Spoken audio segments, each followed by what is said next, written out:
All right, once you get all the crankcase bolts pulled around the outside, I would take a plastic mallet or a rubber mallet, just tap on some of these, either one of these shafts here, and then you can do the same to the other side.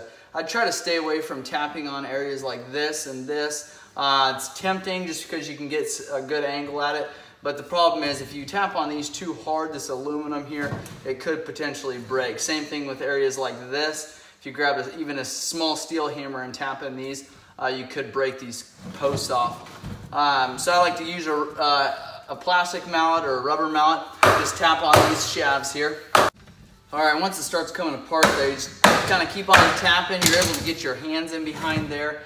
Then I like to take and tip that motor up one direction to the other. Whoop, this one's just gonna come apart. So whatever side of the gears are kind of staying in, I like to keep that down and then just lift the other side of the case off of there. So there is the crankcase split there. Our shift drum just kind of fell out of place there. You can see how massive the crankshaft is. It is a very large crankshaft. So this shaft can just be pulled, kind of all the forks right there will come off together. We've got our two gear sets there. I like to try to keep those together as much as possible.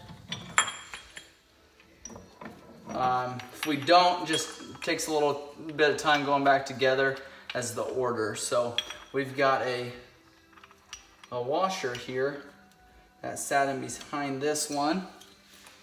And then this gear went on to our output shaft there. You can see there, kind of a specialty gear there.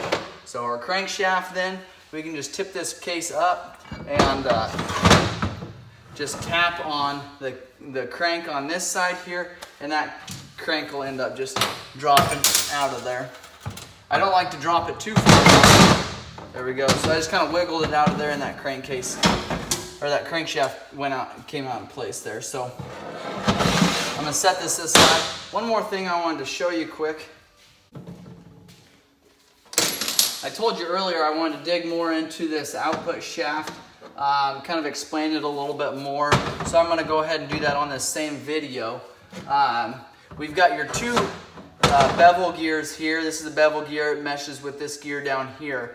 Now, a lot of people wonder how you go about shimming this, what the process is there. You want a little bit of free play. So between these two gears, you want to be able to move it slightly, but if you've got too much play in there, you'll wear this gear down or these gears down very, very quickly. So you want to make sure that those are exactly where they need to be.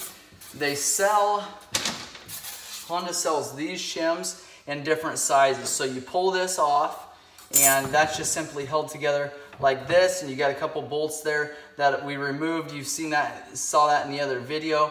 And then in between those two pieces is this shim here. You just set that on there. Again, these are different sizes. You want to make sure you have the correct size. So I'm just going to go ahead and slip this on there. Obviously, tighten these down with bolts is going to make it a little bit tighter. But I wanted to show you kind of, so it's snug there. You can hear it, and maybe you can't hear it in the video, but you can hear a little bit of free play in there. You want to make sure you have that. But if you have an area where you can turn it, that far before it hits, you want to take some of those shims out of there. If your shims are completely gone, you don't have any shims in there, you need to replace that gear. Check my website for those gears. I've got good used sets. I can get you new ones if that's what you want. So same thing on this side. You've got a boot here, but you've got 4 Allen bolts around here, and you've got in this area here another shim that can be replaced with a smaller size or a larger size if need be. So that is a crankcase split on a 2000 Honda VT1100, the V-twin Honda motorcycle. This is a cruiser style motorcycle. If you've got questions or comments, make sure and leave those below. If there's some videos that I can do on this model while I have this torn apart and getting ready to go back together, make sure you can let me know those in the comments below. If it's been helpful, please like, share, and subscribe. There's a link below. There's a link below to our other Honda videos, so make sure and check those out. Carb clean, valve adjustment, stuff like that. So make sure you check out those videos and the links below. Please subscribe to my channel. Thanks for watching.